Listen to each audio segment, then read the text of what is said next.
दर्द में कोई मौसम प्यारा नहीं होता, दिल हो प्यासा तो पानी से गुजारा नहीं होता। हम तो सबके हो जाते हैं पर हमारा कोई नहीं होता। डीजे बादल मिक्सर, डीजे बादल। तूने छोड़ा है दिल को तोड़ा, तूने छोड़ा है दिल को तोड़ा, शादी करके है नाता तोड़ा। जा तुझे भुला जाऊंगी, न कभी तेरे पास आऊंगी। जा तुझे भुला जाऊंगी, न कभी तेरे पास आऊंगी। तूने छोड़ा है दिल को तोड़ा। सुख मिला तो मुस्कुरा न सके, गम मिला तो रो न सके।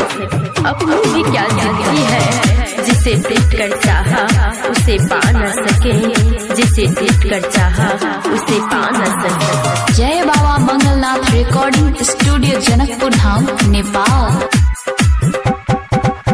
तूने खेला है दिल से खेला, तूने खेला है दिल से खेला, अब जी लूंगी मैं भी अकेला।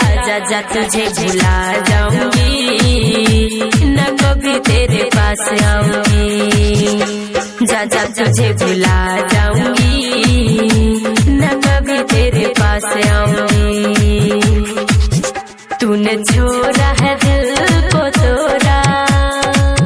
इस दो पल की जिंदगी में तन्हाई क्यों है, इस दुनिया में इंसान तो कम नहीं। फिर भी मेरे साथ परछाई क्यों है, फिर भी मेरे साथ परछाई क्यों है।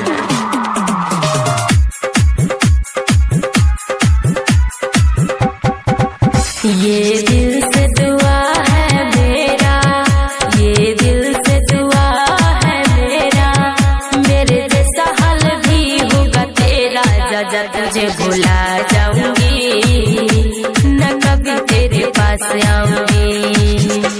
जा तुझे भुला जाऊंगी, न कभी तेरे पास आऊंगी। तूने छोड़ा है दिल को तोड़ा। अपनी तो जिंदगी ही अजीब कहानी है, जिस चीज को चाहा वो बेगानी है।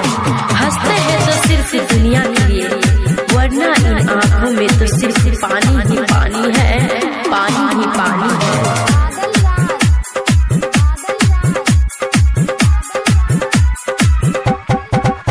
तूने मुझको है खूब रुलाया, तूने मुझको है खूब रुलाया, तुझे पाके मैंने कुछ भी न पाया। जा तुझे भुला जाऊंगी, न कभी तेरे पास आऊंगी। जा तुझे भुला जाऊंगी, न कभी तेरे पास आऊंगी। तूने छोड़ा